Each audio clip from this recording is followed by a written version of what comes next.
Is it really okay for me to quit? I asked my boss in front of me, looking for confirmation.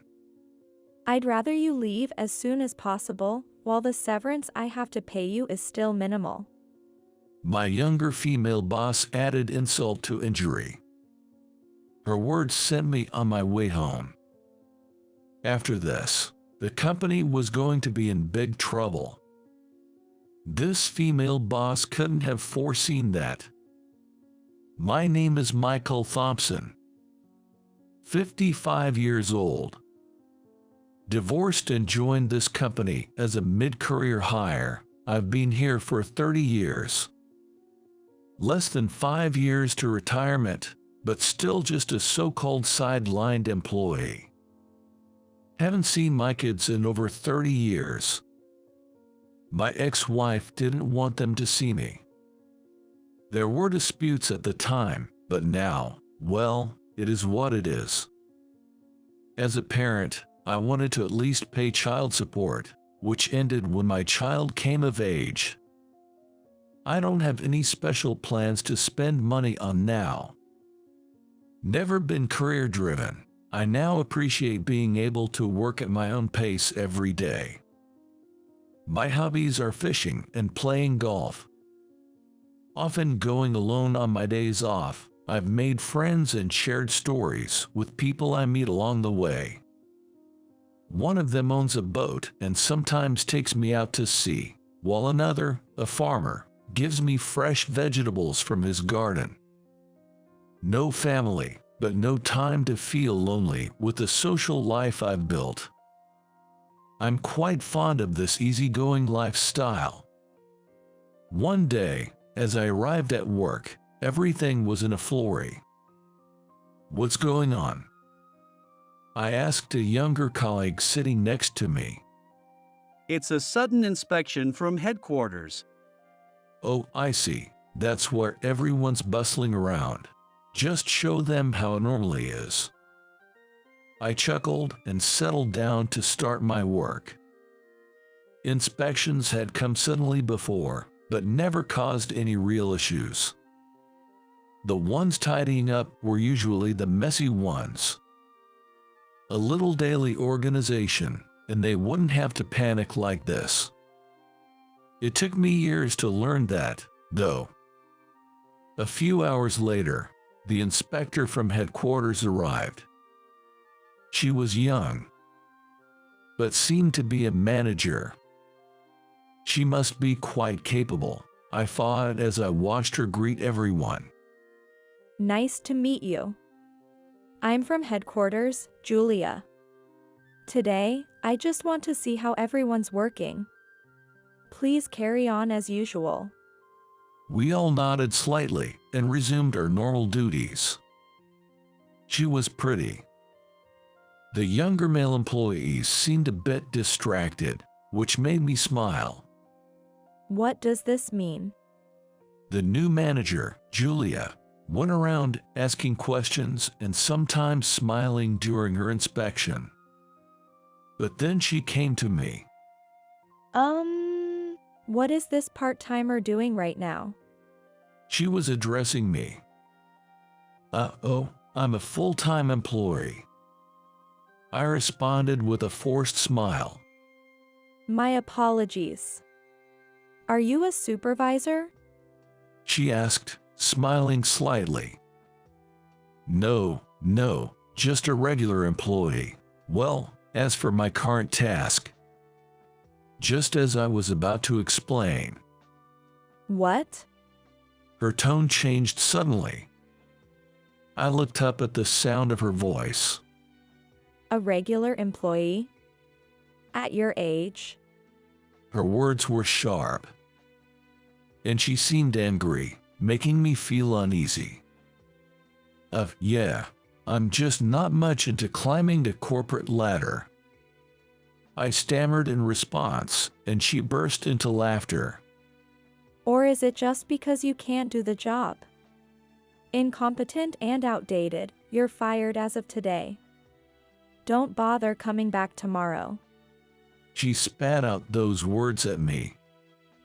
Not just me, but the surrounding employees were also shocked, mouths agape. We can't afford to pay people who aren't contributing. It's necessary for cost cutting. There are plenty who can replace you. It finally hit me that I was being insulted, and I clenched my fists in anger. She was undoubtedly talented, but that's no excuse to belittle others. Angered, I stood up and said to her, "Is it really okay for me to leave, then?" I asked Julia in front of me for confirmation. I'd actually prefer you to leave now to save on the severance pay. The sooner, the better. She said with a satisfied smirk, further insulting me. I no longer felt like working. I was told to leave, after all. It wouldn't count as an absence. So I grabbed my bag and left the company. As I left the department, everyone tried to stop me, but nobody could say anything in front of Julia. Even though my direct boss outranked her, nobody defies headquarters staff, a tradition in this company. Without a word from my boss, I walked home alone. The next day was Saturday, and the company was originally closed.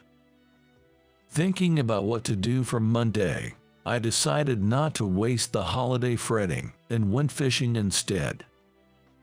I'd take my time and think while doing something I love. Fishing is the perfect hobby for that. I headed out early in the morning. It's my favorite fishing spot.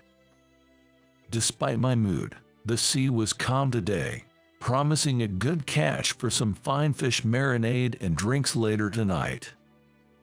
With that thought, I cast my line.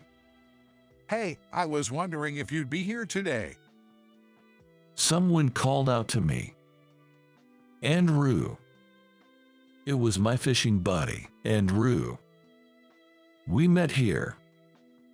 He's a decade older than me but has always been a great friend, taking care of me and listening to my life stories. Any luck with the fish today?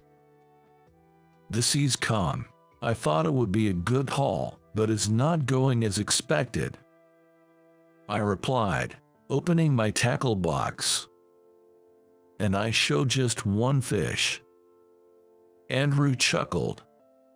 Just take it easy, he said, setting up his gear a little away from me. Clouds drifted slowly. The same fishing scene as always, yet my mood was unusually somber, probably because of yesterday's events. What's wrong? You look down today. Andrew chuckled. I chuckled at his words. Andrew, I owe you an apology. What for? Then I began to speak in bits and pieces. Actually, there was an inspection from headquarters last Friday. I met a manager there for the first time, and she seemed to take an instant dislike to me. I said, laughing awkwardly to hide my embarrassment. She told me I didn't need to come back. I was so angry that I just left. I might end up getting fired. After all the talks we've had and the encouragement you've given me, I'm sorry. No, you don't have to apologize to me, Andrew said, then fell silent, staring at the bobber in the sea, occasionally sighing deeply as if deep in thought. I'd rather live a laid-back life than climb the corporate ladder, but it seems that the ambitious youth can't stand that attitude. Relationships are harder than work, aren't they? As I said this thoughtfully, Andrew spoke. Well, I can understand the manager's point of view to some extent, but it's wrong to talk about firing unfairly, and a boss should understand the feelings and situations of their subordinates. That manager lacks that understanding. People who climb to the top with just their brains and grades often get it wrong. I thought, just as expected of Andrew. He said that and got angry, even caring about me. Talking to him made me feel much better. It's amazing how talking to someone can make such a difference. I thanked Enru and managed to switch gears. After that, as if by magic, I started catching fish.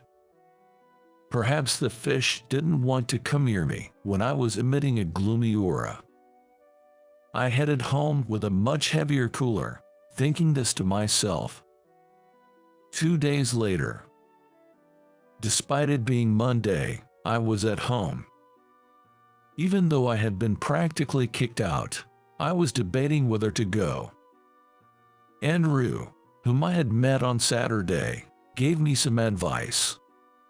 The company is all about the people. Don't offer yourself to the company. Just take a break until they come to you, apologizing. You've always worked hard, right? You must have a lot of vacation days saved up. Indeed, I had never used any, so I should have a few days' worth. Maybe it's a good time for a trip. As I pondered this, enjoying a leisurely morning for the first time in years, I decided to make some coffee and have a late breakfast. Then my phone rang. It was the ringtone for a call. This screen showed the name of my department at the company. What could it be? I had already told my boss I would be using some paid time off. Hello. Right after I answered, I heard my boss's frantic voice.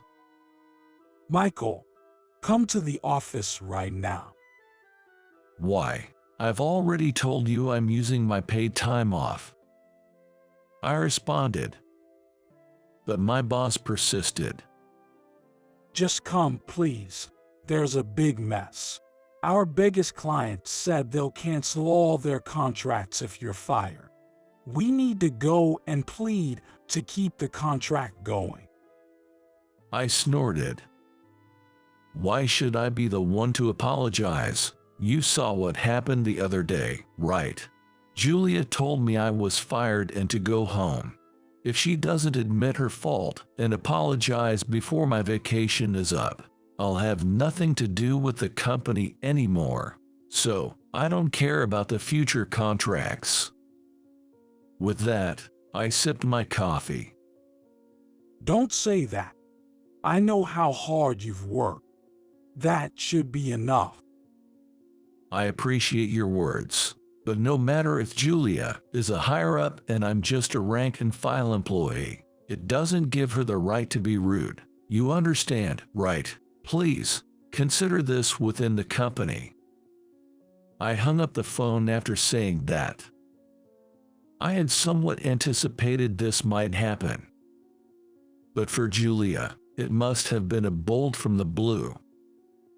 I might have caused trouble for everyone at the branch. But the words Enru said, "Don't offer yourself to the company," stuck with me. Then it was that evening. My cell phone rang with a call from headquarters. Probably her, Julia, on the other end. I might be insulted again. Thinking this, I cleared my throat and answered. Hello. Hello, this is Julia from headquarters. Is this Michael's cell? Yes, what do you want? I replied coldly, and she lowered her voice to say, I'm truly sorry for the rude things I said the other day. I was hoping you would allow me the opportunity to apologize, so I called. She didn't sound as confident and assertive as before.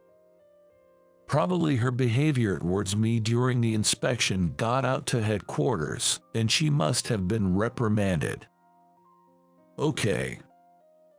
I figured listening to what she had to say couldn't hurt.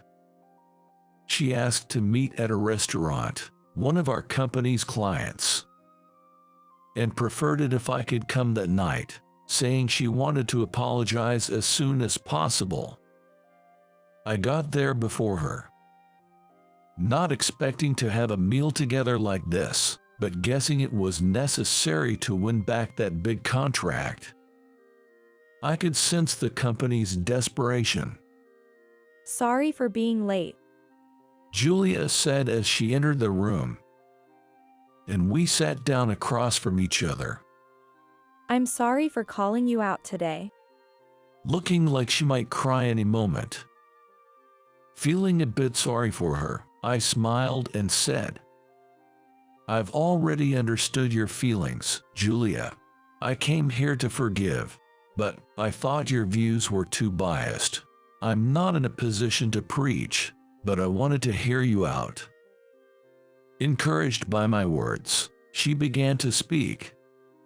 Actually, I was raised by a single mother who was very strict.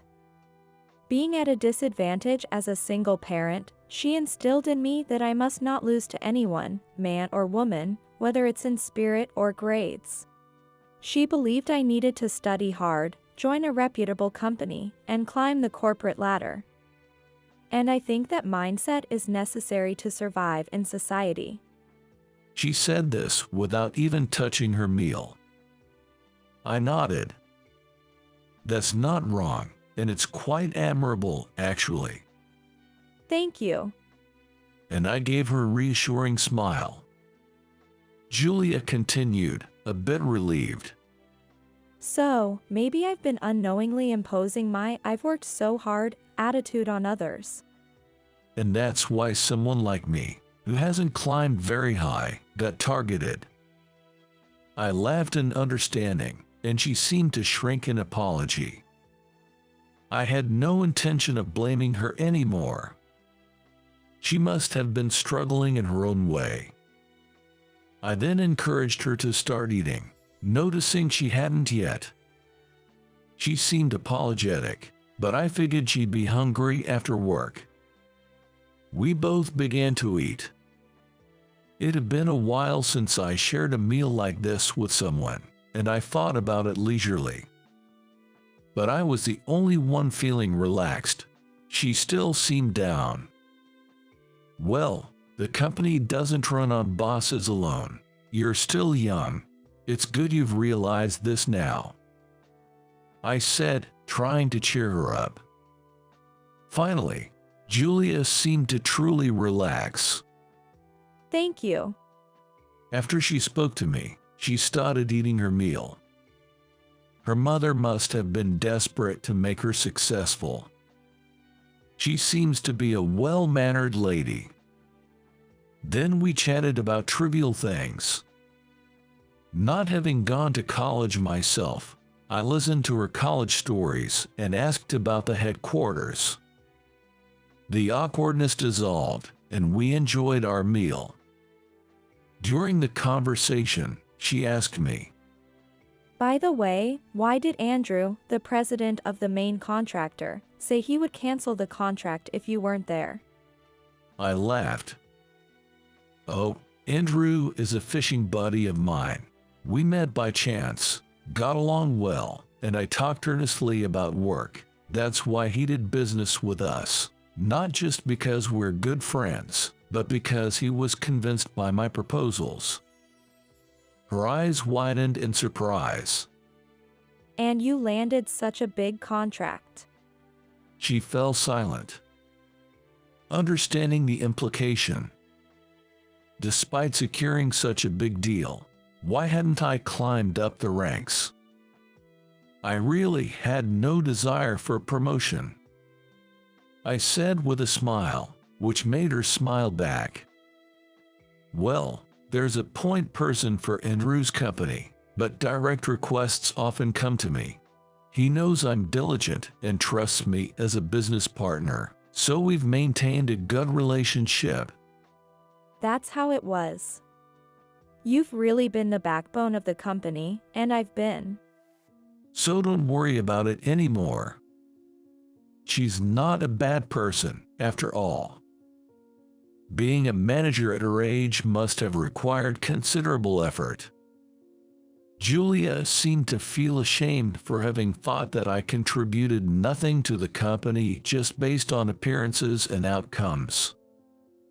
If you've learned from this, all you need to do is keep at it. I'm already 55 and nearing retirement. I don't have a family, so I don't plan on climbing any higher. But I think your approach isn't wrong.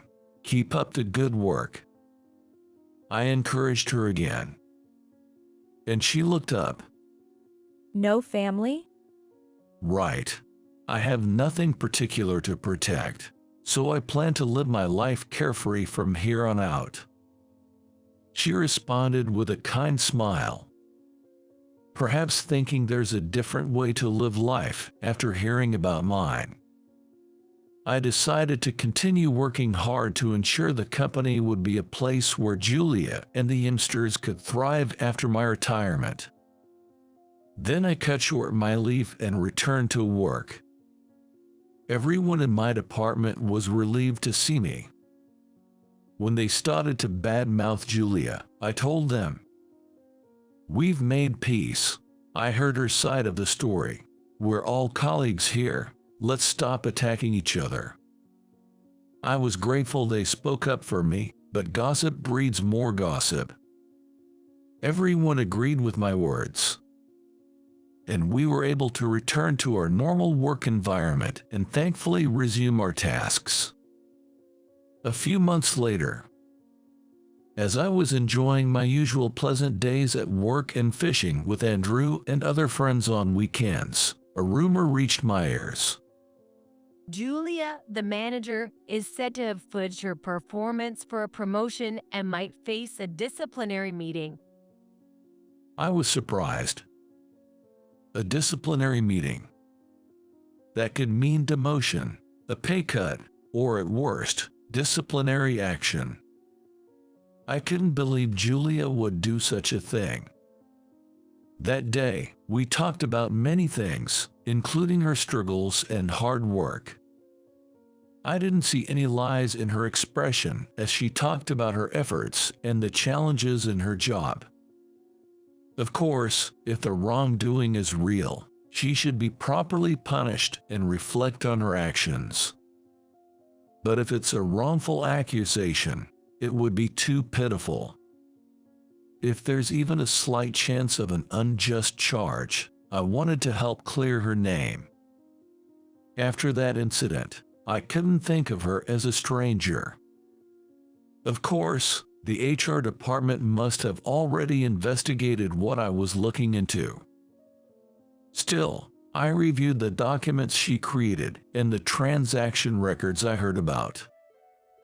Among them were documents from a company where one of my golf buddies serves as a director or executive. I contacted various people and was informed that there was no fraud in her transactions. In fact, everyone unanimously said, Julia really worked hard. So, I conveyed this to HR. The HR director is my peer. Though we call each other peers, I was hired mid-career, so he's actually younger than me, but we go way back. If Michael says so, it must be right. He trusted my word. Later, it turned out that the rumor was spread by one of her envious subordinates who was older than her. It's astonishing how low-level people exist everywhere. They ended up getting suspended. A few days later, Julia returned to our department. Michael, can I have a word? She called me out, and I followed her into a separate room, feeling a bit nervous. She said, Thank you for what you did the other day. I heard from the HR director that you cleared my name. I appreciate it. And she expressed her appreciation deeply. I said, It was nothing. I couldn't believe you would do something like that. I just happened to have a little chat because the director is an old acquaintance. I was laughing, but my heart was pounding. Still, I had to say it. Can I ask you something? I said to Julia, who looked at me curiously. I've been looking into your documents and It was the first time I learned your name. I looked down, too nervous to face her. Ah. Oh, my name. It's Julia Williams. She said. I gathered my courage and spoke my mind. Actually, my ex-wife's maiden name was Williams, and I have a daughter named Julia whom I haven't seen since she was 2. What? Julia froze for a moment, then exclaimed in shock. I finally looked up, scratching my head. I mean, I'm sure it's a coincidence, but I thought, maybe. Tears filled her wide eyes as she stared at me intently. I looked into her eyes, waiting for her words. Michael. Thompson is my father's name. I learned it when I first got my birth certificate. At that, I was dumbfounded. It's me, I muttered naturally. Tears involuntarily fell from my eyes. Upon hearing my words, Julia cried out like a child and clung to me tightly. I hesitantly wrapped my arms around her back. The last time I held her was when she was 2 years old. Seeing her grown up so much without my knowledge brought back stories of her efforts, and I teared up again. Is your mom doing well? I asked, and she nodded happily. I truly wanted to express my gratitude to my ex-wife for raising such a wonderful daughter. I never imagined reuniting in this way. I thought I had no family left, yet here she was, so close, still unbelievable to me. I believe that due to the people I've met and my diligent efforts, I've finally been able to do something meaningful for my daughter. It reaffirms my belief in the importance of trust and relationships. If you work earnestly, the day will come when your efforts are rewarded, and it may become a tool to help yourself and your loved ones unexpectedly. And then, there's me, without a desire for promotion, and my daughter, with her high aspirations. Though our wishes differ, our dedication to the company is sincere. That's why we should both continue to live honestly according to our beliefs. I want to live a relaxed life rather than climb the corporate ladder, but at the very least, I want to work earnestly until the end and leave some retirement money for my daughter. Respecting her feelings, I want to support her career ambitions wholeheartedly without denial. This way, I'm sure both my daughter and I will find happiness. You and your wife stick out like sore thumbs.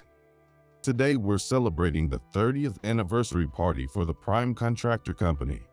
Bob, the department head at the Prime Contractor Company, saw right through me in this out-of-place atmosphere and relentlessly mocked me. As I, being timid, couldn't talk back and remained silent. My wife Hazel, standing right beside me, grabbed Bob by the chest and confronted him aggressively. Hazel boasts, undeterred, while Bob continues to look down on us, as I worry that Hazel, infuriated by Bob's attitude, might do something outrageous. She pulled out an envelope from her bag. Bob had been smug without even looking inside. But the next day, he completely changed his demeanor and kept apologizing to us. Afterward, when Bob realized who I really was, he looked utterly deflated, as if all his strength had drained away, and seemed so disheartened that a gust of wind could have blown him away. It's true what they say about the right person for the right job. I realized that things can change significantly depending on one's position. My name is Ray Charles, though ironically, despite my name suggesting sunlight, I've always preferred a role behind the scenes.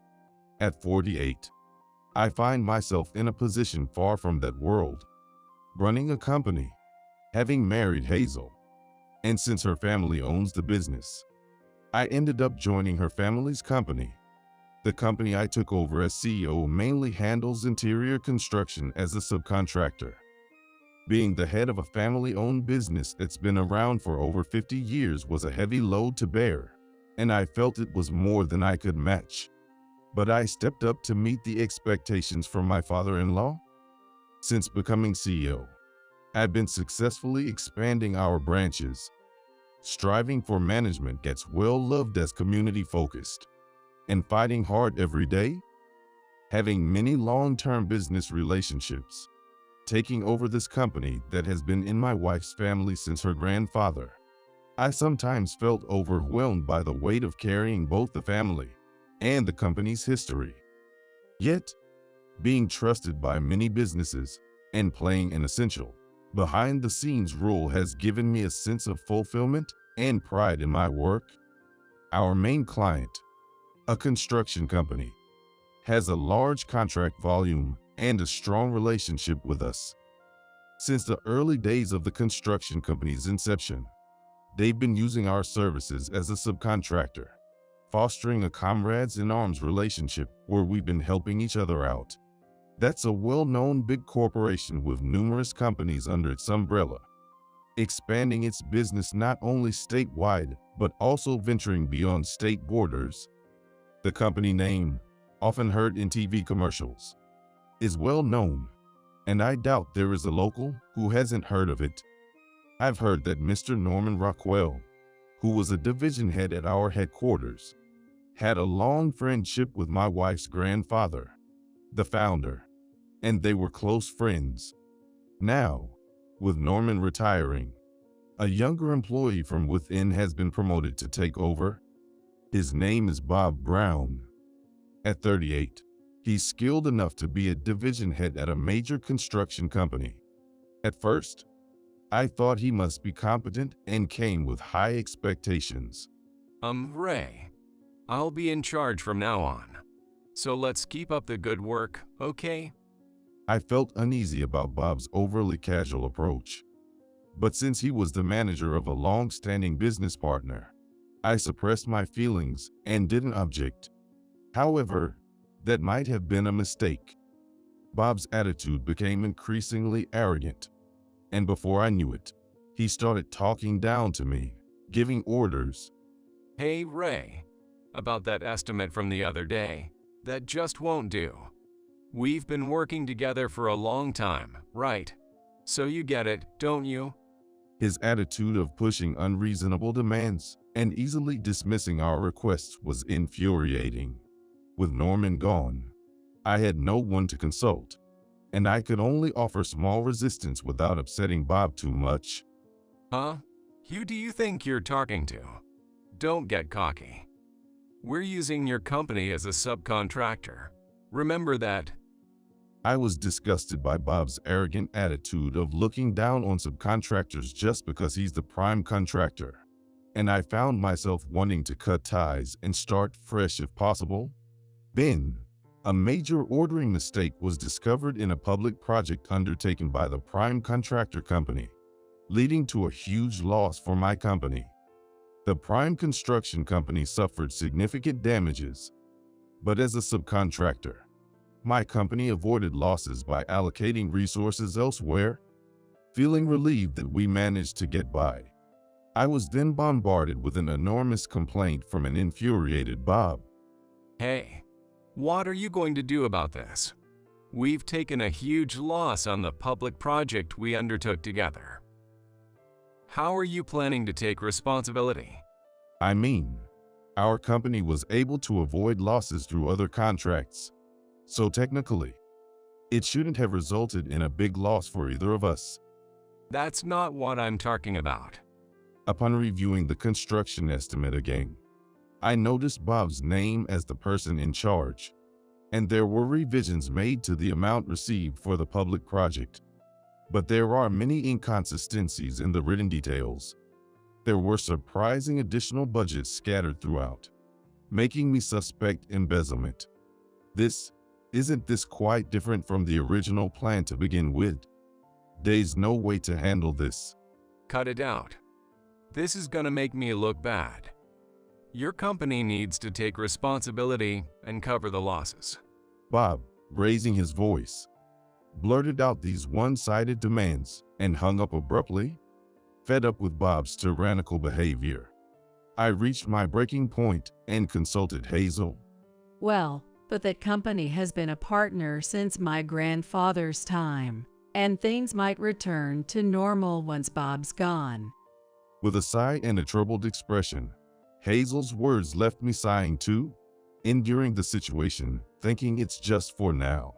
Mistakes caused by Bob kept surfacing, and every time I tried to clarify, somehow the blame was twisted to fall on me, with no ground gained in discussions.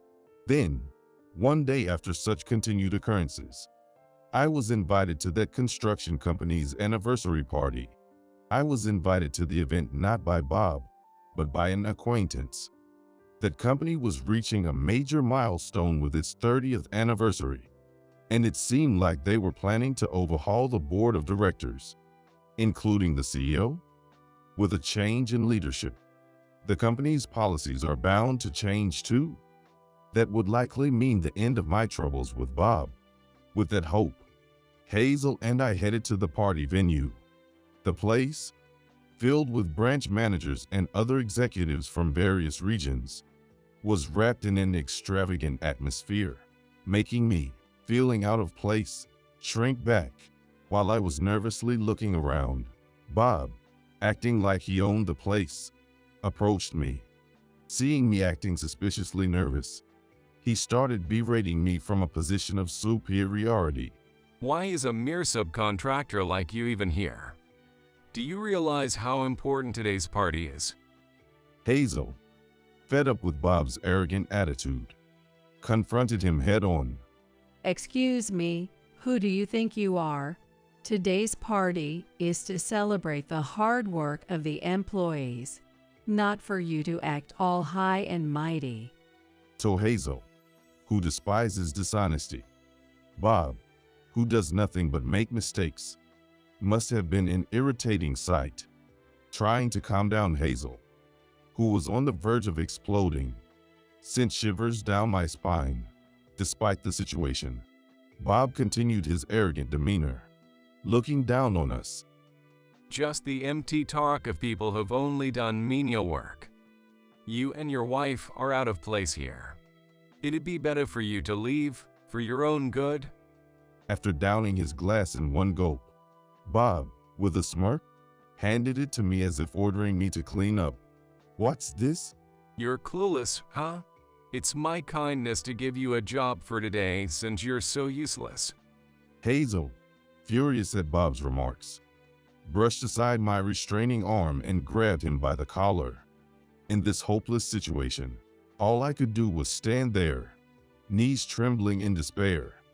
I fought Hazel, driven by anger, was about to land a heavy blow on Bob's face, and hurried to stop her.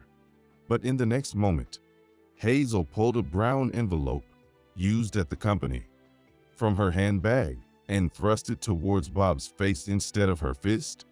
Call the president. I'm terminating contracts with all 70 subsidiary companies. Hazel spoke unexpectedly calmly, but her face was as furious as if she were wearing a demonic mask. After forcefully pushing away Bob, who she had grabbed by the chest, Hazel pulled me by the arm and headed outside. Next to Hazel, taking deep breaths outside, I called the person who had invited me to today's anniversary party. Tom, sorry, but we've run into a bit of trouble and have to head back urgently. Is that so? I don't know what happened, but that's really too bad. I was hoping we could catch up after such a long time.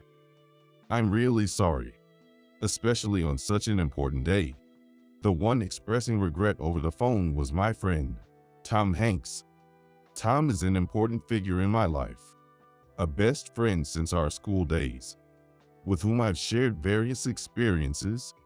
I knew Tom was also planning to attend today's anniversary party. However, it was inevitable. Just Bob's presence was enough to make Hazel's anger boil over instantly like a rapid water heater. The next morning, before the employees even arrived. Bob, looking frantic, suddenly barged into my company. I'm terribly sorry for what happened. Seeing an unexpected apology out of the blue was a first in my life, and I was so shocked that I was left speechless, frozen in place. Next to me, Hazel, who had been watching, spit out her coffee and burst into a fit of laughter. What is that? Don't make me laugh so early in the morning. I'm laughing so hard it hurts.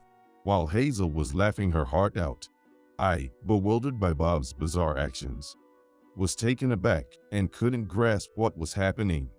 What in the world is going on here?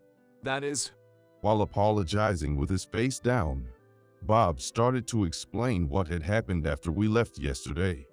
His words, shaky and tearful, were hard to catch, but it seemed that right after driving us away, Bob was nearly fired on the spot by the furious new president. Did you, by any chance, give yesterday's envelope to the new president? yes. I didn't realize that the contents of that envelope were so crucial to the company. As Bob remained frozen on his knees on the floor, Hazel began to explain the nature of our business. Originally, the founder of the construction company Bob worked for was an employee of this subcontracting company started by Hazel's grandfather. Because of this long-standing relationship, my company has been taking on almost all of the necessary tasks for the construction company's projects as a prime contractor. When the construction company was just starting, it was able to continue operations smoothly thanks to Hazel's grandfather, who, as a subcontractor, took on the complicated associated construction work for a wide range of jobs, from private sector requests to public projects. Over these 30 years, as the backbone of the construction company, we have continued to take on even the somewhat troublesome projects as a subcontractor. When Bob, learning for the first time of our true standing, looked up, his face was twisted in shock, going beyond pale to completely white. To Bob, who seemed to be fading away from this world, Hazel delivered the final blow with a single remark. By the way, the new president, Tom, he's my husband's best friend. What? Really? Trembling and fearful, Bob looked at me as I gave a small nod. Tom and I go way back. He's what you'd call a best friend. We came to the party yesterday to celebrate Tom's new presidency. Actually, he was the one who sent the invitation. Tom and I had been close since our school days and joined the same company as adults. The reason I was able to push myself to excel, competing as rivals with fellow new hires, was because my counterpart was Tom. I still remember those times as fun and meaningful. I never expected that the company Tom chose when he changed jobs through career fair would be this construction company. After I took over Hazel's company, Tom piled up many achievements and, as a result, was promoted to the new president. So Tom, our president, is… Seemingly realizing something, Bob slumped deeply, looking as if his soul had left his body. While Hazel was still ruling with laughter, Bob was sinking into despair like he was about to turn into ashes. Amid this chaos, Tom unexpectedly showed up. He had heard about Bob's meltdown and came over, looking surprised and troubled at the sight of Bob cowering on the floor. With a small sigh, he patted my shoulder and gave a troubled smile. It's been a while. Never thought we'd meet again under these circumstances. Tom. Bob, fearfully turning his face towards Tom, then saw Tom's expression suddenly stiffen, his brows furrowing deeply as he glared sharply at Bob. Trembling with fear, Bob averted his gaze, sitting rigidly on the floor, lost for words. Ray, I'm really sorry about all this. I've heard about what happened. Hazel, too, you've been trouble. Honestly, it was a huge hassle. But well, I got a good laugh out of it this morning, so I guess I'm over it now. Hazel, looking relieved, smiled at Tom. Speaking of which, I heard Bob admires someone. Yes, but I haven't met him yet. It's someone you know very well. I didn't understand what Tom was implying, but it was clear Bob was utterly confused. He's the kind of person who leaves a legend behind during his college years. I can't think of who it might be, though. Tom sighed softly and pointed at me. The person you admire is actually him. What? Huh? What? Bob had occasionally talked about someone he admired, but I, not paying much attention, had completely forgotten about it. This person had started a business during college, received requests from many companies for sales and corporate strategies, and made astonishing profits. His name became famous on its own, and before he knew it, he's become known as a legendary figure not only among current students, but also among alumni who graduated before him. Simply put, I was that person during my college years. However, I believe these achievements wouldn't have been possible without the help of Norman, the former sales director of the prime contractor before Bob. That's why I didn't talk about it much myself. Yet, despite it being 10 years since I graduated, Bob had heard some buzz and seemed to have developed an admiration for me. But having heard the name before, Bob didn't realize it was me because my last name had changed when I got married and became a son-in-law. Is that really true? Well, yes, it is. Upon learning my true identity, Bob suddenly started crying and extended his hand for a handshake. Seeing him like this, Hazel, for some reason, was smugly grinning. A stunned Bob stared at me, forgetting to blink, feeling a chill down my spine from his gaze. I was creeped out. What is it? No, just. You and Tom are really close, huh? Well, yeah. He and I are like comrades in arms. Tom laughed playfully, and Bob nodded slightly, though he seemed unconvinced, tilting his head. The term comrades in arms must have been confusing for him. I added a little to Tom's story. Tom and I were not only old friends, but he also supported me in the business, which eventually led to me being considered a legendary figure. My achievements are inseparable from Tom's presence. It was embarrassing to say it myself, but Tom is more than just a precious friend to me. Well, that's the gist of it. Simply put, I've been the storyteller of his feats, watching from the best seat in the house. It's not just that, right? I don't know anyone as capable as Tom. When it comes to my stories, Hazel tends to boast as if they were her own. Even Hazel seemed to respect Tom greatly, talking proudly as if it was about herself. After all, you were the consultant for that prime contractor company, weren't you? Wait, could it be? The person who's been the key player in turning around the company, as I've heard through the grapevine. I think that was me.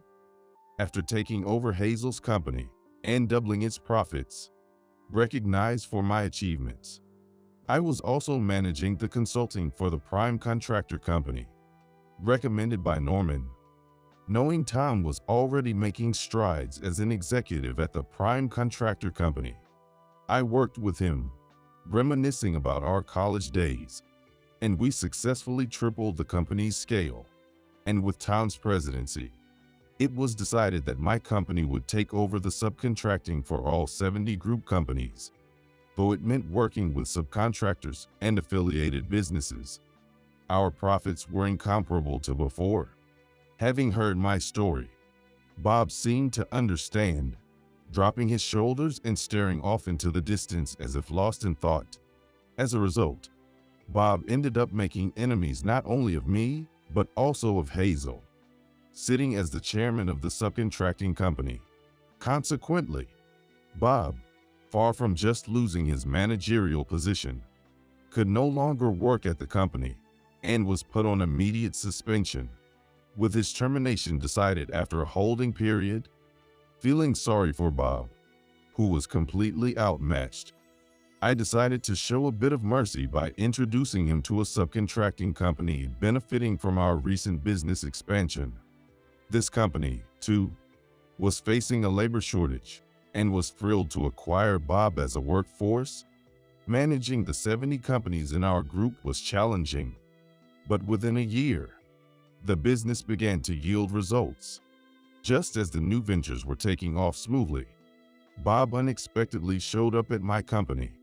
It's been a while. Thanks for everything.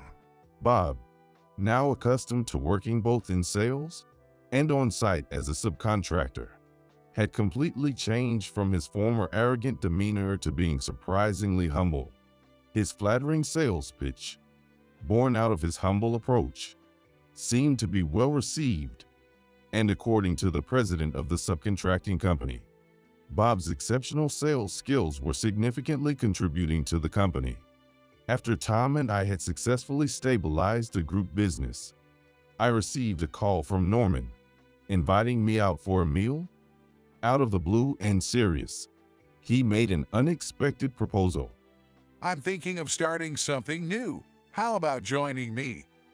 I was delighted by the invitation from Norman, whom I respected, and quickly joined the new venture.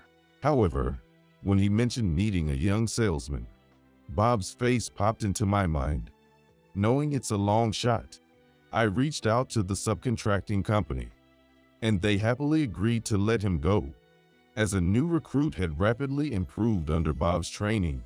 Can I really work with you, Ray? Bob asked, tears of joy in his eyes. As we shook hands firmly, there's a saying about the right person for the right place, and it seems Bob shines brightest beside those he admires. Of course, with Norman, and thanks to Bob's efforts, the new venture quickly took off, and orders kept increasing smoothly.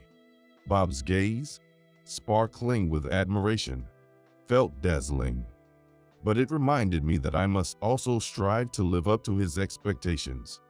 Leading people is not easy, but thanks to Bob, I've been made to think about how others perceive me, and it feels like I've grown a bit more. My home is a single-parent family. Right after I was born, my dad passed away due to illness. My mom, struggling alone, raised me and my older brother. When I was little, we were strapped for cash, and Mom worked from dawn till late at night. I'm sorry for always making you feel lonely. It's okay. I have my brother with me. People often said I must have been lonely without Mom around, but I never felt that way because my brother was there. My brother, Bob, being quite a bit older, always took good care of me. Sorry for always being a burden. It's all right. I actually enjoy doing the chores. When Mom wasn't around, he'd cook simple meals and eagerly did the housework, which I think was a big help to Mom. Bob, teach me how to do it. Oh, you want to start doing chores too. Just be careful not to hurt yourself. Growing up watching my brother, I naturally started helping around the house to be of use to him and our mom. If you do it this way, it's more efficient and you'll get better at it. That's true. You're really amazing, Bob. Of course. I'm your big brother, after all. I wasn't good at first, but with my brother's guidance, I quickly improved. My brother could do anything at home, and at school, he was not only good at his studies, but also had many friends. He's been my role model since I was little. Aren't you going to hang out today? I need to make dinner because Mom will be home late. Man, you always have it tough. I'm really enjoying it myself. Wanna come over for dinner? Yeah, I'll be there. Our house was always lively, often visited by my brother's classmates. My brother, who could do and teach everything, was like a father figure to me. By the time I graduated high school, he had already started working to support our family. You should go to college. I'll pay for it with my money. But I was thinking of working to help support the family too. Don't be silly. These days, a guy needs a college degree to make good money. I wanted to work after high school to avoid burdening my mom and brother. However, due to my brother's strong insistence, I decided to go to college. Thinking about going to college because of my brother made me focus on my studies, and I ended up getting into a pretty decent college. I wanted to get a part-time job, but my brother gently discouraged it.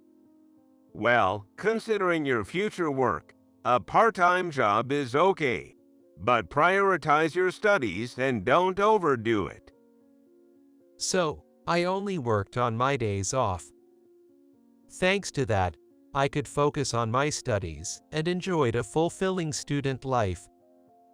As part of my college experience, I joined a club I was invited to by a friend, leading to a fateful encounter. Hey, do you want to hang out today? I'd be happy to if you're okay with me. The person who approached me was Mandy, a senior 3 years my elder.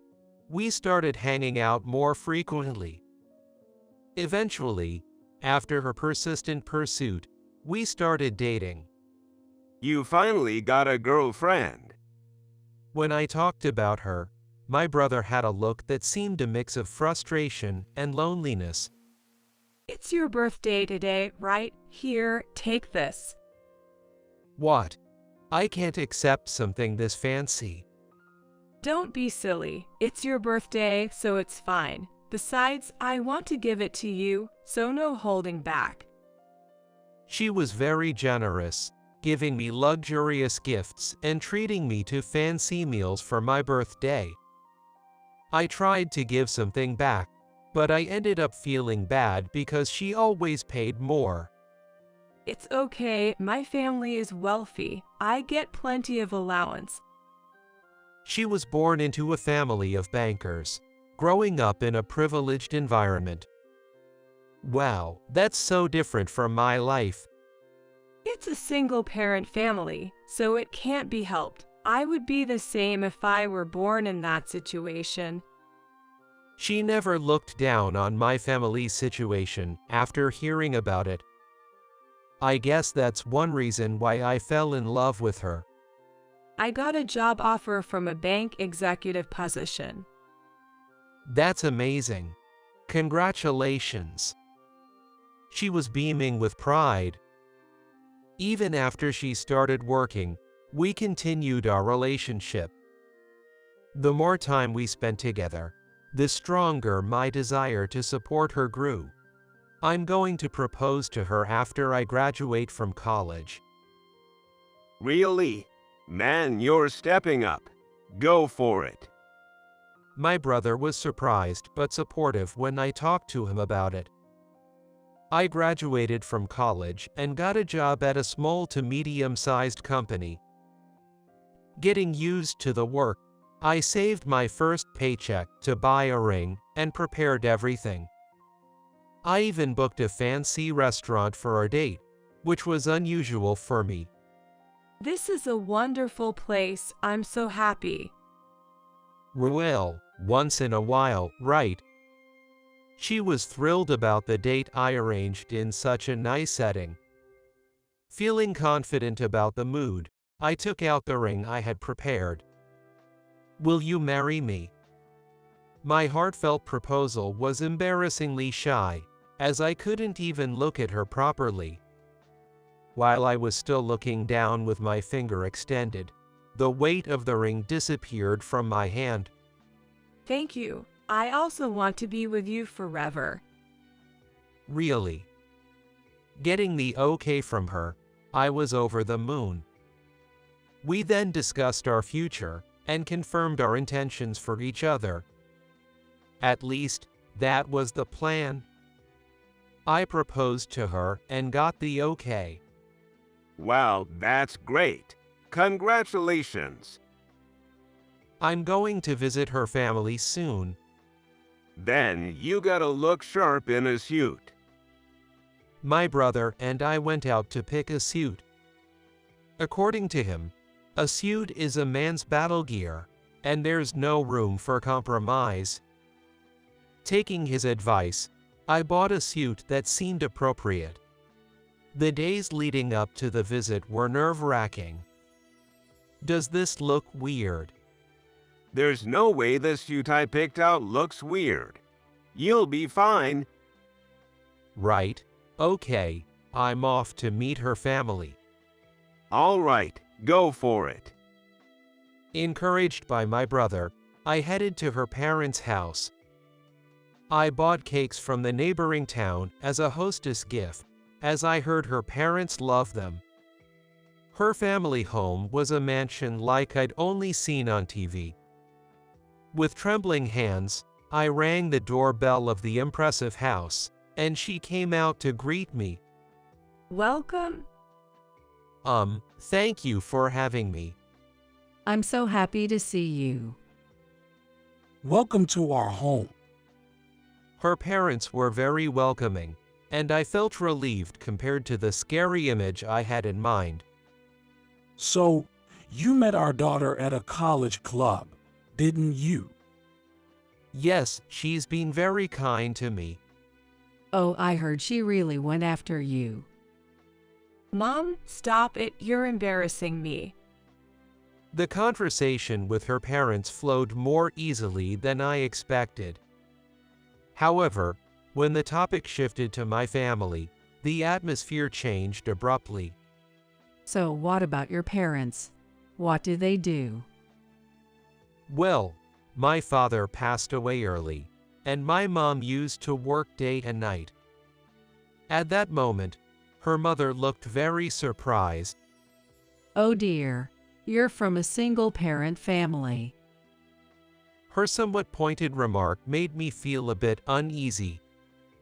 I could sense a negative impression forming about my family background. I hurriedly continued, trying to explain. Yes, that's right, but my brother stepped in as a father figure. I felt the atmosphere freeze at my words. Looking at her mother, her smile was gone, replaced with a cold gaze directed at me. If it's a single-parent family, then it's a no-go. Huh? I was momentarily stunned, emitting a foolish sound. That's right. Single-parent families are not acceptable. Why? Her father nodded in agreement with her mother's words. Well, I guess it's a no-go then. She sighed, looking at her parents. I was dumbfounded by her reaction. Her appearance was far from what it was when I proposed. The woman who said she wanted to be with me forever was nowhere to be seen. Is there a problem with being from a single-parent family? For any reason, the upbringing in a single-parent family is not trustworthy. It would be troublesome if they asked us for money. In banking, trust is everything. Avoiding relationships with people we can trust is also important. Her father spoke harshly, frowning. His gaze was scornfully fixed on me. Did he think I approached her because my family was in financial trouble? Just plain is fine, but if you're considering marriage, think again. A poor family where the mother works night shifts will have a different lifestyle, and eventually, the difference in values will lead to a breakup. Her mother's remark about just playing made my head spin. Did she say she wanted to be with me just for fun? I began to feel distrust towards her. Sorry, but if my parents don't approve, I can't really think about marriage. Could you go home today? She said this without any hint of guilt or opposition to her parents. Why? You've known all along that I come from a single-parent family. That shouldn't be a reason to give up on marriage. Her parents remained silent. The scene before me was clear. Once her parents disapproved, I was no longer needed. Being looked down upon just for being from a single-parent family, and even belittled about our lifestyle, infuriated me. All right, I'll leave. Thanks for having me. The girl who had warmly welcomed me didn't even see me out. I left her house as if fleeing, never looking back. On the way home, I gritted my teeth in frustration.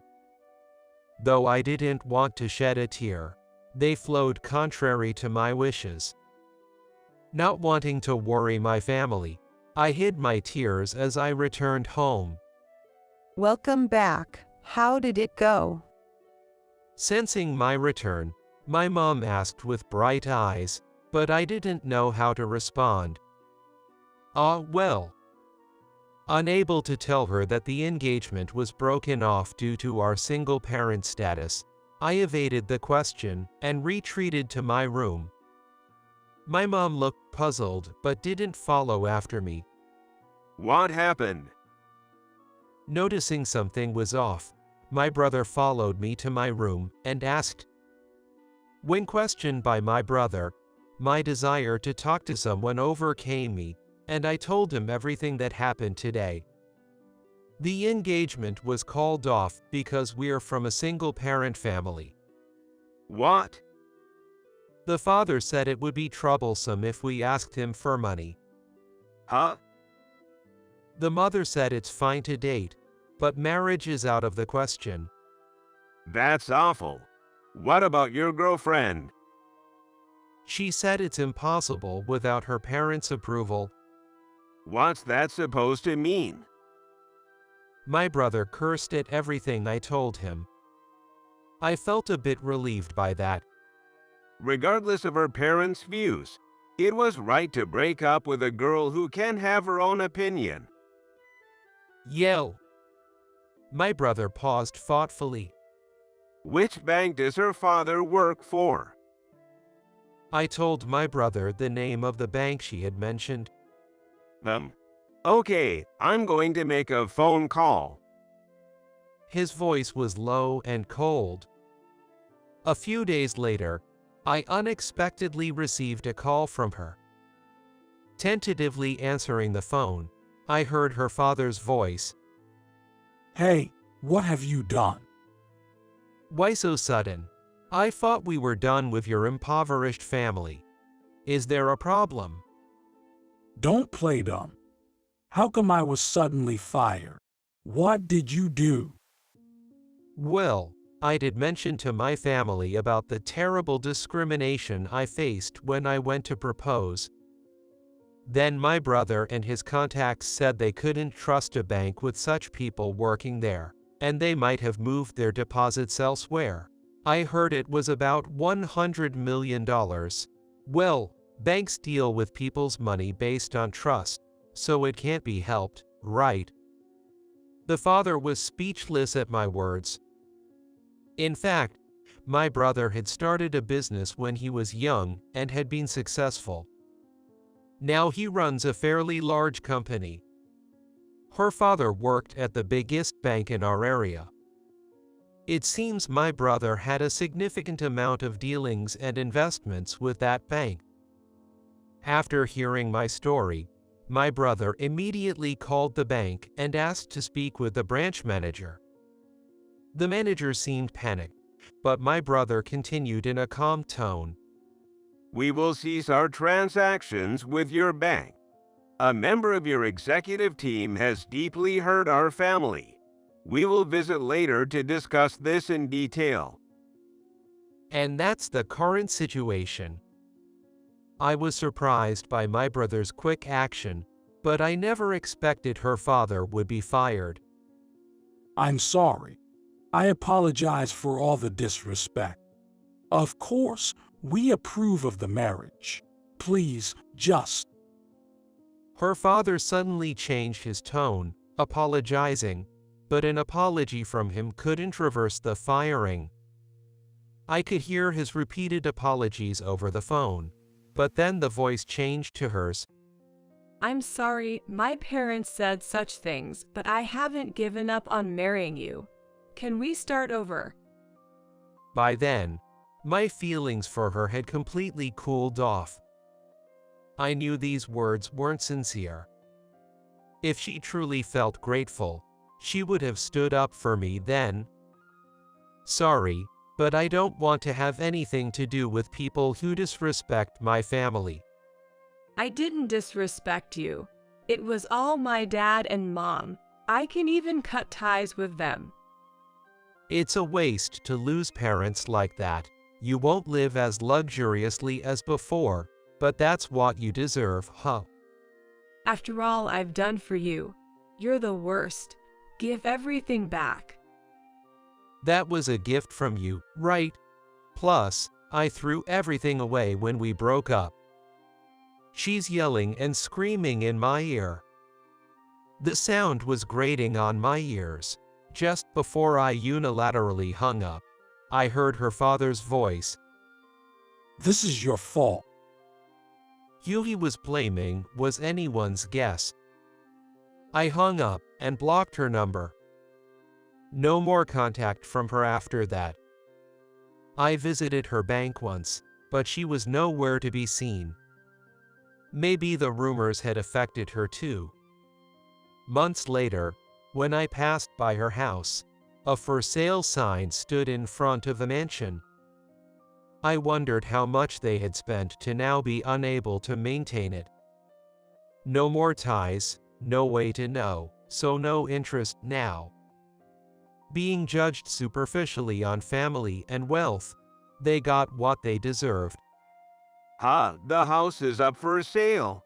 Hilarious, they got what was coming to them. I did aim for it, though. My brother laughed. I could never outdo him. He's always had a network of information, probably knows what's up with her now. Your ex-girlfriend, she's working at a diner now. Wanna check it out? Oh, sure, let's order something expensive. Planning mischief against the ex-girlfriend, we shared a wicked smile. My brother had always been my savior since childhood, and this time was no different. I'm forever indebted to him. If he ever faces trouble, I'll go to any lengths to protect him. And I vowed to become a man who could support my brother, even a little. My name is John. I'm 43 years old. I'm the head of the sales department. My team is full of talented people, and I feel blessed to work with them every day. I have a father who is a businessman, and I work hard every day to someday catch up to him. Despite these fulfilling days, there's one thing that bothers me. It's the senior management. The executives are casting a dark shadow over this company. Among them, Alice is particularly terrible. All she thinks about is how to make easy money until retirement. She doesn't care about what happens after that. So even if I propose organizational reforms that might cause some pain in the short term, they are quickly rejected. Moreover, she casually crushes any new projects my team brings up, citing costs. No matter how much I negotiate with Alice, she just won't take me seriously. As an executive, Alice has a lot of decision-making power, and nothing I say seems to change that. And it's not just Alice. The other executives are all the same. They only care about their own life after retirement, not the future of the company or the younger employees. Recently, a contract with a business partner was canceled without my consent. I protested fiercely at that time. However, Alice gave some nonsensical reason for canceling the contract, saying it was pointless. It was an important client for our company, but Alice just didn't get it. Yet, she has the nerve to call me, the department head, and berate me for poor sales performance. She's just a terrible person. But still, we kept working hard for the company. Then, something happened. One day, I was summoned by Alice. Reluctantly, I headed to the meeting room. Alice was there waiting. Did you want to see me? Yes, I have something I need to tell you. Okay. Our company is going to be sold. Oh yeah. You're not surprised. There have been rumors about it for a while. In the midst of ongoing financial losses, there had always been talk that our company might be sold. So I wasn't surprised. The issue was what came next. Do you understand what caused this situation? It's your fault. I swallowed my words. What is it? It's the fault of your sales department. If you had done your job properly, this wouldn't have happened. With all due respect, we did everything we could. If you hadn't arbitrarily canceled contracts with our clients, this might not have happened, right? Alice raised an eyebrow. What? Are you saying it's my fault? If that's how it sounds, then maybe it is.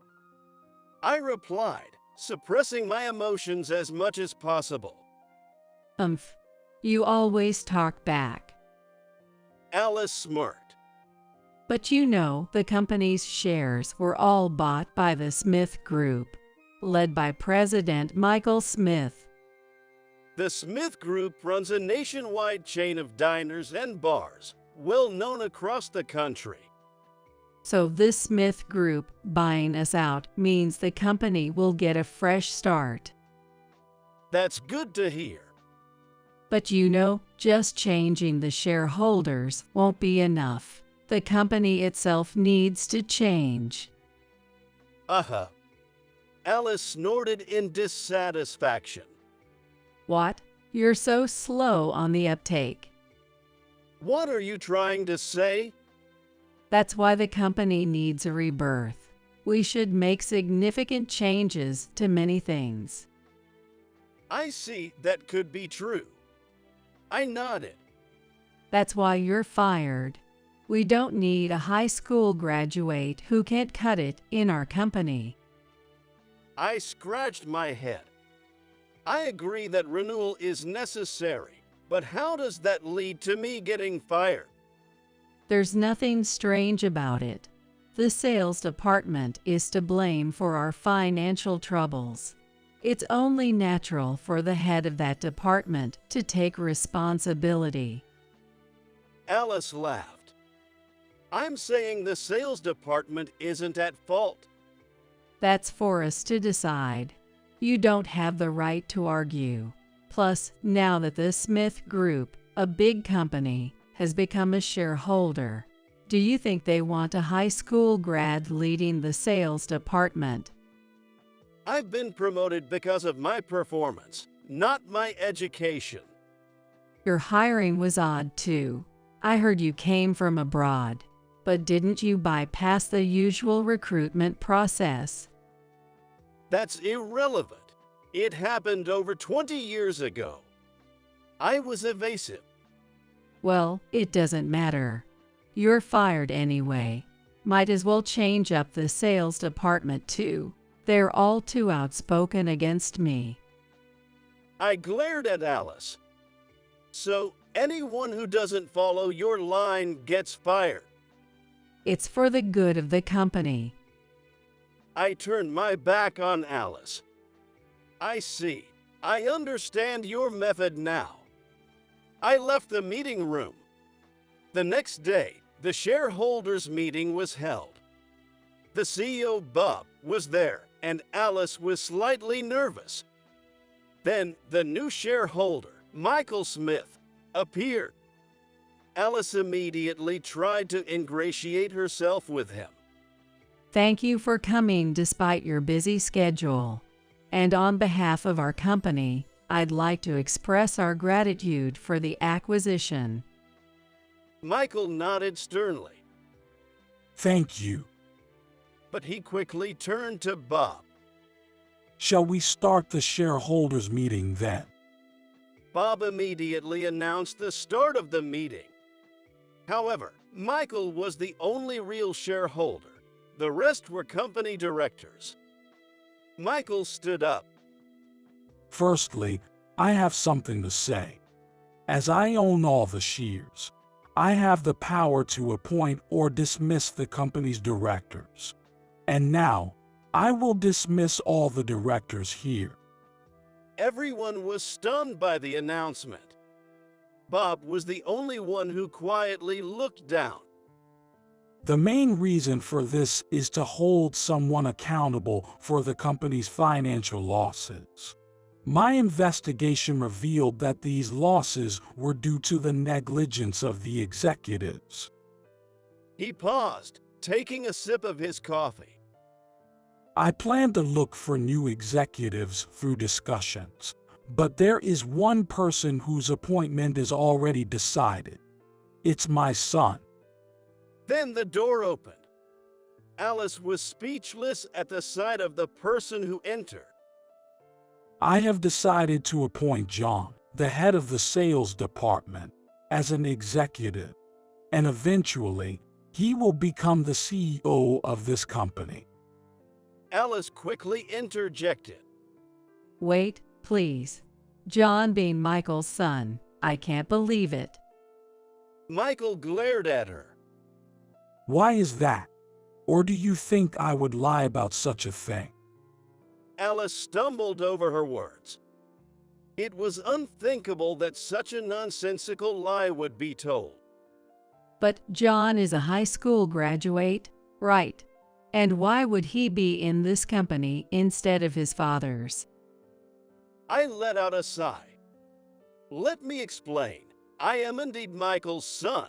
As for being a high school graduate, I went abroad right after high school to work and study foreign languages and business management. What? I thought formal education was important, but I wanted to catch up to my father and learn business abroad as soon as possible. As I explained, Michael smiled proudly.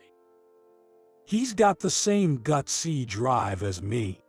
I've never cared much for formal education, so I supported him. I only gave him the initial travel and living expenses. He earned the rest on his own. And about the company, I could have worked under my father's corporation, but I wanted to see how my skills would fare on my own. Being the CEO's son might make people tread lightly around me. I thought it would be better to work somewhere no one knew me. After my explanation, Alice seemed to understand, but she still had objections. Even so, appointing someone just because he's your son is wrong. This is not how a healthy business should operate. Michael was unfazed by her rebuttal. Who said anything about appointing him just because he's my son? We thoroughly investigated your company before the acquisition and concluded that John is the right person to be an executive right away. Being my son has nothing to do with it. But why John? The sales department is crucial for the company's revenue. It's their malfunctioning that led to the financial losses. My findings show that the sales department has been doing great work. They've led difficult projects to success and worked tirelessly to forge new business relations. Alice scoffed. If hard work alone promoted people, everyone would be advancing. Results are what matter. Indeed, you make a good point. Of course. However, Achieving results seems to be a Herculean task here. What do you mean? Well, no matter how many new contracts the sales team secures, they get arbitrarily canceled, or their innovative projects get squashed. At Michael's words, Alice reacted. That must be what John told you, right? But that's a blatant lie. He's just shifting the blame to us. None of that ever happened.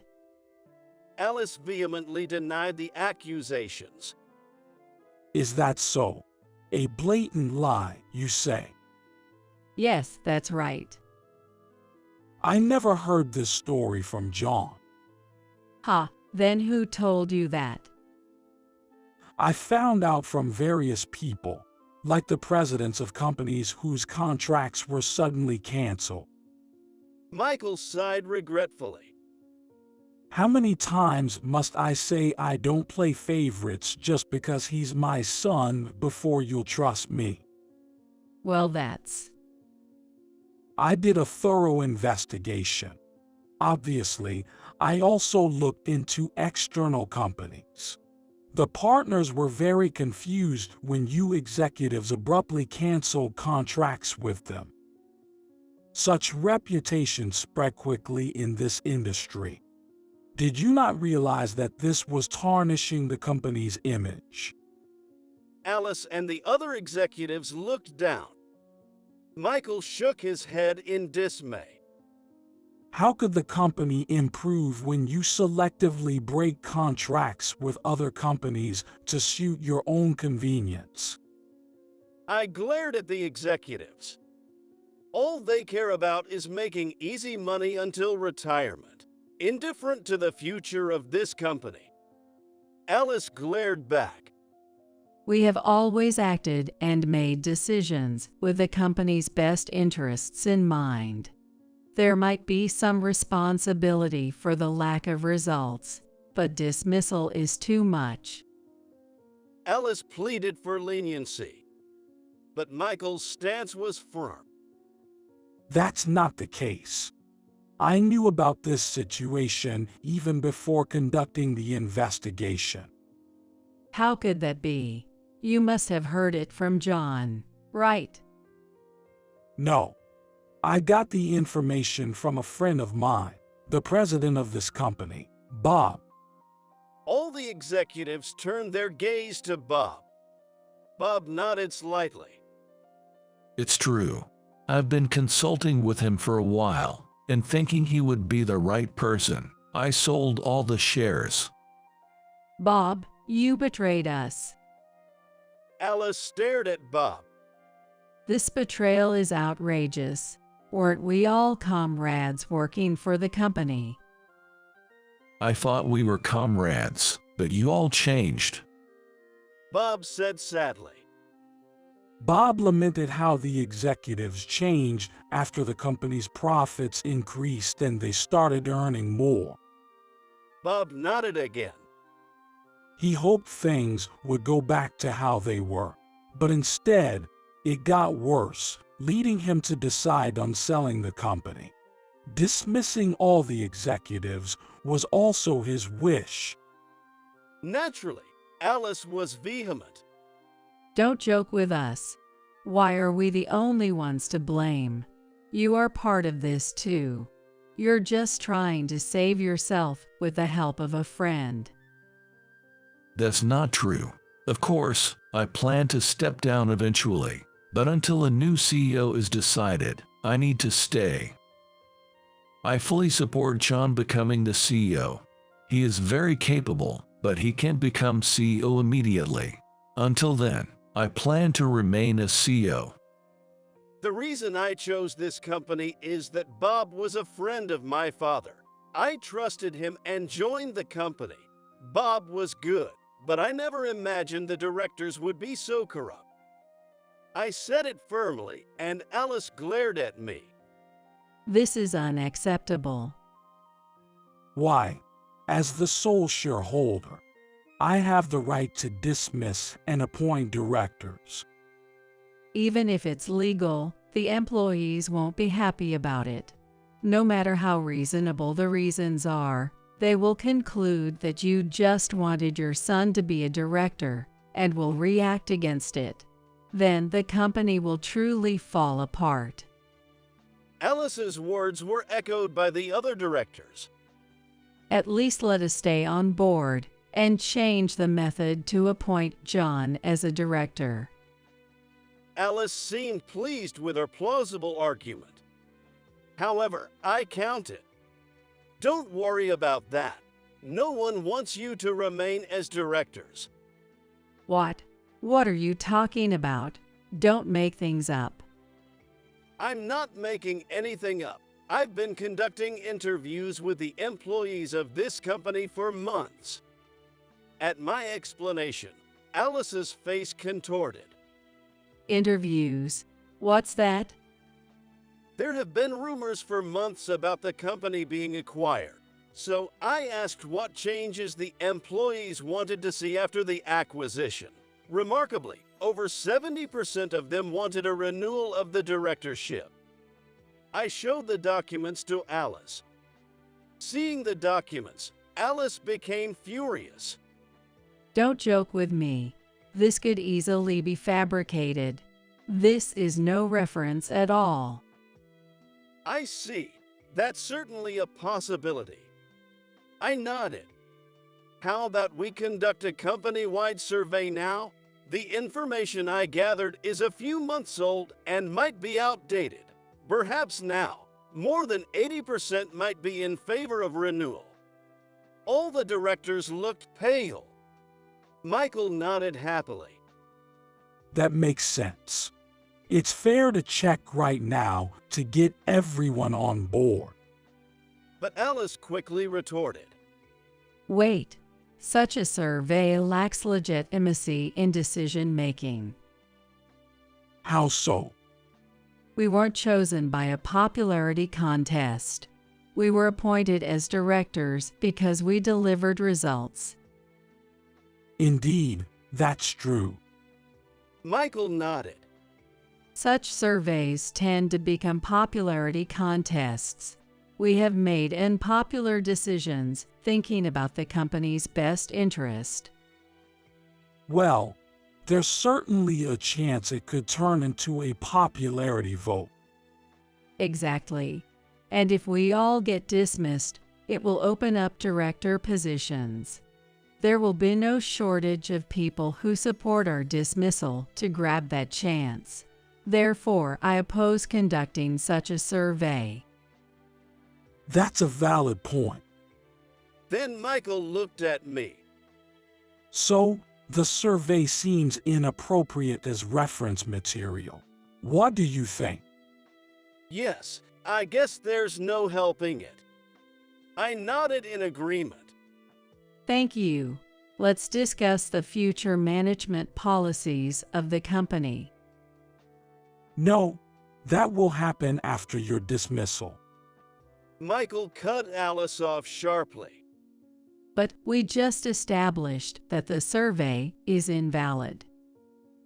Just because the survey is invalid doesn't mean your dismissal is off the table.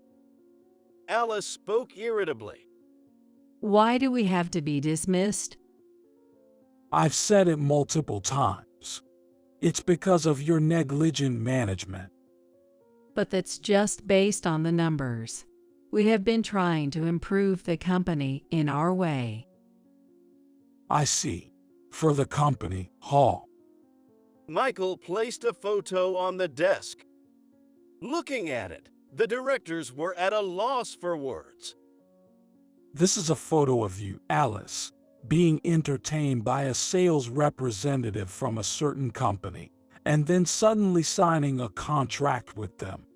Meanwhile, forcefully canceling contracts with their competitors that our sales department secured. Is this a coincidence? No one dared to answer Michael's question. I hadn't even imagined such things were happening behind the scenes. So it made me furious. By the way, this photo happens to be of Alice being entertained. but I have photos of the other directors as well. The directors looked even more grim. Can you still say you were acting for the company? To me, it looks like you were using the company to reap benefits for yourselves. Well, this was, just a social drinking event. Alice fumbled for an excuse. I see.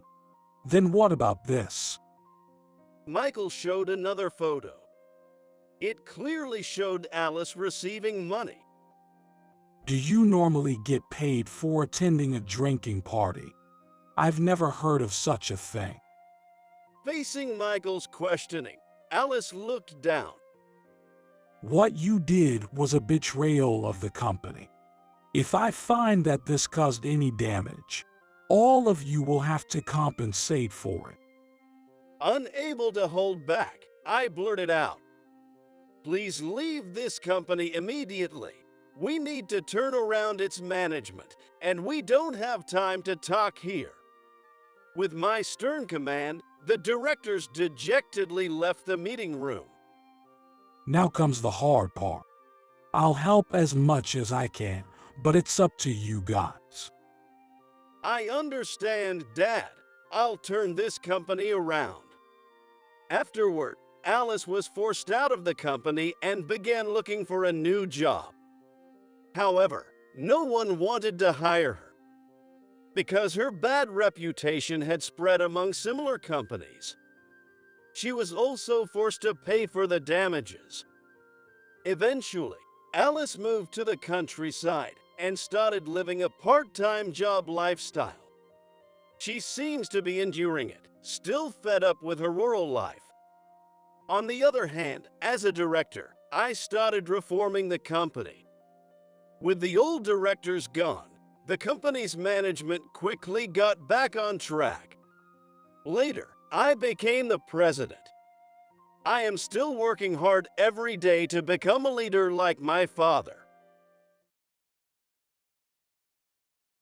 A dropout like you, a banker. At my 20-year high school reunion, a classmate, now a banker at a major bank, looked down on me, who had only a high school diploma. He graduated from a top-tier university and came from a very wealthy family, always being flashy even during our school days. In contrast, I was just a low-key member of the computer club, so it's no wonder he mocked me. If he was in the spotlight, I was like a mushroom in the shade. Which bottom-tier bank are you at? The other classmates laughed along with him. Suddenly, a classroom scene flashed through my mind. He always teased me relentlessly, making me the butt of jokes. It seems his character remains rotten, no matter how prestigious the bank he works at. Come to my bank sometime. Let's exchange business cards. Satisfied with tormenting me, he laughed heartily and started looking for another target. Should I really go greet him at his place? I can easily imagine him turning pale. But he doesn't know that. My name is Michael Thompson. I work from home. This work arrangement only came into place a few years ago.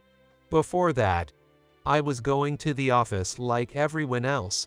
I've always been bad at socializing, so I begged the CEO to set up a system that would allow me to avoid interacting with people as much as possible. As a result, the remote work system was surprisingly well received.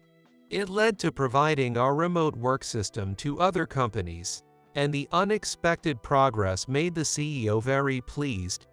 Well, it's like pennies from heaven. I never thought our performance would improve this way. The CEO said, sitting in a grand chair, fanning himself and smiling. It's all thanks to you agreeing to it, sir. We've been getting thanks from the employees who switched to remote work. One from accounting even moved near the beach. It's amazing how everything can be done with just a computer nowadays. It's a bit lonely not seeing each other's faces, but if we keep clinging to the old ways, we'll just fall behind. After the long talk with the CEO, I went to a cafe. I ordered a huge parfait to relieve stress. Even if it's just for a few minutes, the monthly meeting with the CEO can be quite draining. Why am I so uncomfortable around people? It's probably because of my high school classmate, James Parker. James's family was wealthy, and in high school, he was the popular guy, part of the upper social echelon. As for me, I'm not the standout type, nor do I have any particular talents. So, I secretly admired someone like James, and also felt inferior to him. Somehow, James heard about it, and one day said to me, "You, a bottom feeder, admire me? A dropout like you." The loud laughter of James and his entourage still haunts me to this day. Since then, I felt looked down upon by everyone around. So, I immediately threw the invitation card for the high school reunion I found in the mailbox into the trash. What's the point of meeting now? I'd just be revisiting the many unpleasant memories and get hurt again by meeting those schoolmates. But is that really the right choice? I've been working hard since graduating from high school. I've failed, faced setbacks, and had days of groping through the dark tunnel endlessly. But now, I can somewhat take pride in my life. Recognized by the CEO, appreciated by the colleagues, I understand my own worth. Maybe now is the time to go, stand tall, and redeem the past. I was surprised at how much fighting spirit I had, looking at the invitation peeking out of the trash. I had always thought of myself as calm, detached, and the type to give up. The next day, after work, I went to buy a suit and dropped the slightly bent RSVP card in the mailbox. As I watched it safely drop into the mailbox, I was filled with a sense of exhilaration. My life is definitely heading in a good direction. The invitation to the reunion came at this time, surely as a way to settle the past I had contained. That's what I thought at the time. And then, on the day of the reunion, I opened the door with a bright feeling. There were faces I remembered without needing to ask names.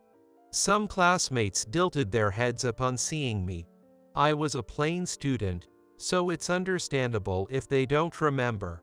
After greeting everyone, it seemed that the past I was concerned about was trivial to others, not even worth remembering.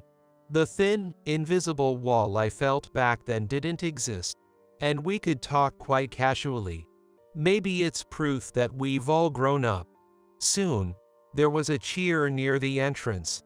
Looking towards the lively voices, I saw a tall man standing out from the crowd. There was a person there who really gave off an intellectual vibe. It was definitely James. He noticed my gaze and greeted with a hey and a wave.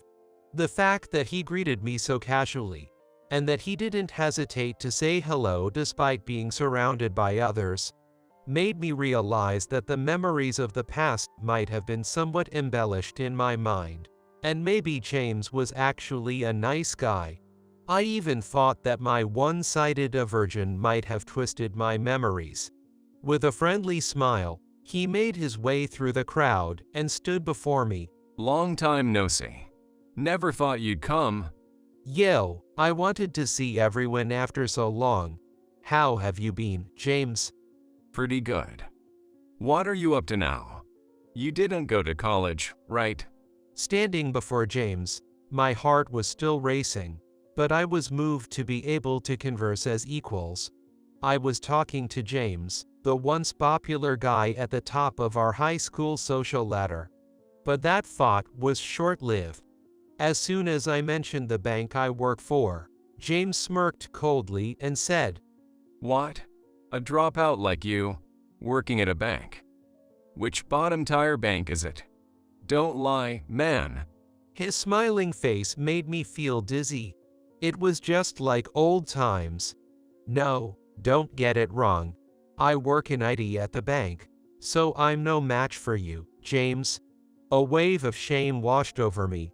The fleeting dream turned into a nightmare, baring its fangs. "Of course. I work at a very famous major bank, the Central Branch no less. Oh, really? The bank he mentioned. It was ironically the same bank I work. The Central Branch might have a good location, but to the headquarters staff, a branch is just a branch. What's with the smirk? Can only laugh to hide your shame. Huh. Must be a local bank then. James, seeing my silence, assumed on his own that I worked at a local bank. Listen, if you're just a pathetic bankside guy, better hide your background. It's embarrassing for us bankers, you know.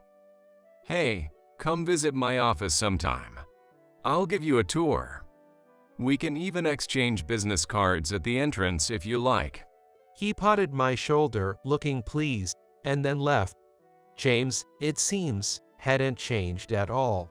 No, it felt like he had become even more accustomed to looking down on people than during our high school days.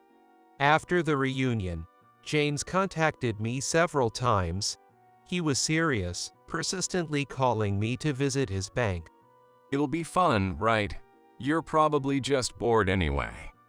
Or is your pride getting in the way?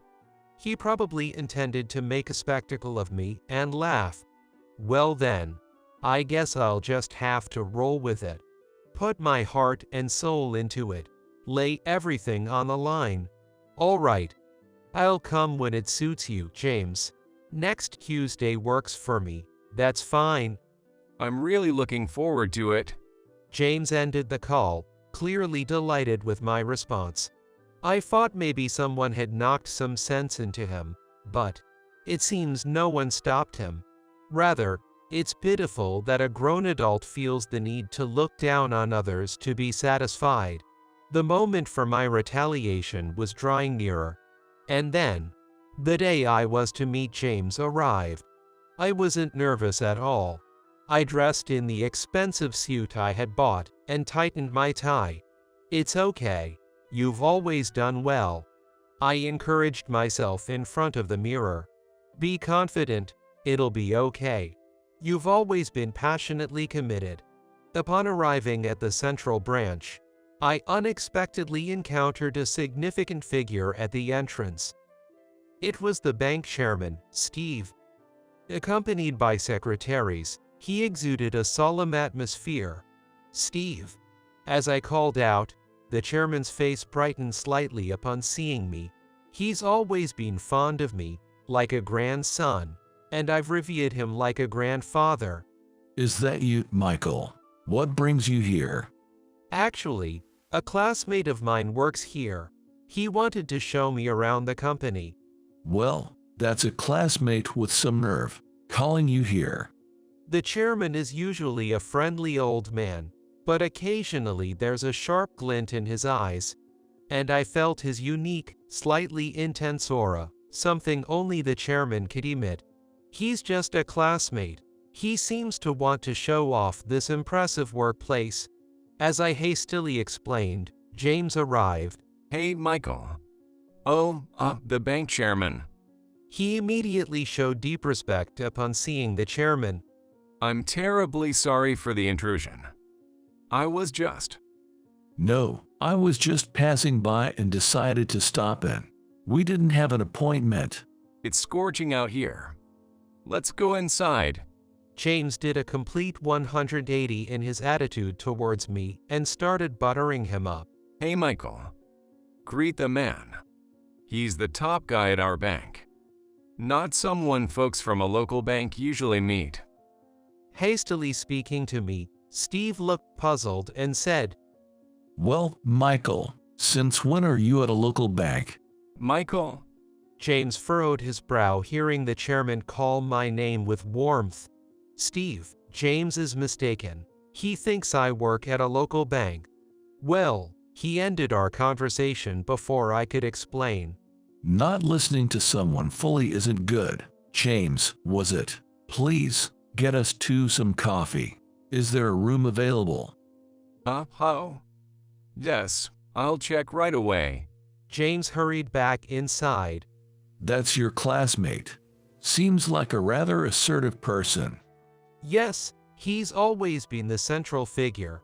unlike me. Responding that way, the chairman narrowed his eyes and said, I like your humility, Michael. Your unassuming nature and treating everyone equally. James returned hastily with the branch manager and ushered us into the manager's office. Sitting on the luxurious sofa, I sank deep into its softness. Taking a nap on such a plush sofa would surely be comfortable. By the way, James, I brought my business card. Remember, we promised at the reunion. At my words, James responded with an embarrassed "Yo, let me introduce myself again. I'm Michael Thompson from headquarters." From headquarters. Michael Thompson. At my introduction, the branch manager tilted his head, and then he let slip.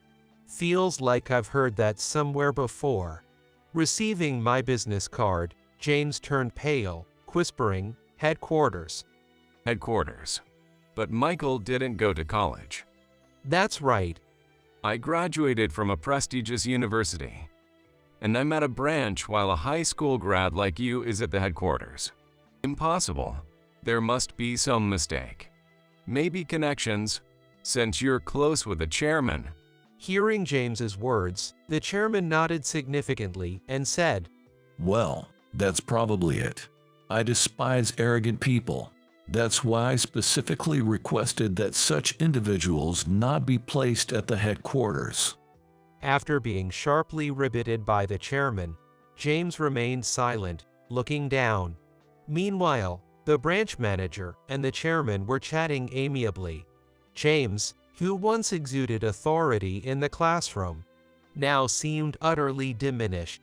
On the way back from the branch, the chairman handed me a charm from his pocket. This was given to me by my grandfather when I joined the company. I want you to have it.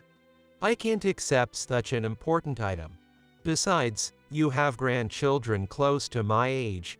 No, if you hadn't offered me your umbrella that day, I would have given up on life long ago. Please, I want you to have it. It was the day before my job interview. In a sudden downpour, I met a man standing drenched in the rain, utterly desolate. He had just told that his wife was diagnosed with cancer with only 6 months to live, and he looked completely worn out, like he was about to collapse any minute. That's why I couldn't help but offer my umbrella. Afterward, we entered a nearby cafe and continued with light conversation until the rain stopped. It had been a while since I had someone who saw me just as a person, not knowing anything about me. Until I entered the final interview room, I didn't know that the man I had talked to was the chairman.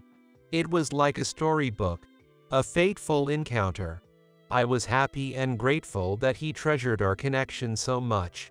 Though the IT department was expanding and education didn't matter in the job listing, I thought it impossible to get into a major bank with just a high school diploma, and my job hunt felt like a gamble. During the interview, the interviewers seemed only interested in candidates from prestigious universities, and I felt ignored. So when I received the hiring notice, I almost called HR to confirm it wasn't a mistake. My grandfather always taught me to live honestly. He said if you ever feel lost, follow your heart, because it's always straight and true, advising never to choose a path that felt wrong. That's why I offered the umbrella. I felt something off about the chairman's condition. My heart was urging me to talk to him. I never imagined it would lead my life in such a way. I think I'll visit my grandfather's grave after a long time. Thanks to him, I became a better person. I just want to say, surely there will be times ahead when I hit a wall, feel down, blame myself, and wander in dark tunnels. But I know that no night lasts forever, no matter how long the tunnel. The sun shines in every place, no matter where you are. So no matter what comes, I will steadfastly trust in myself and wait for the dawn. For those who gave strength to the one called a dropout, I must live my life fully and repay their kindness. I've decided to live without being held back by the past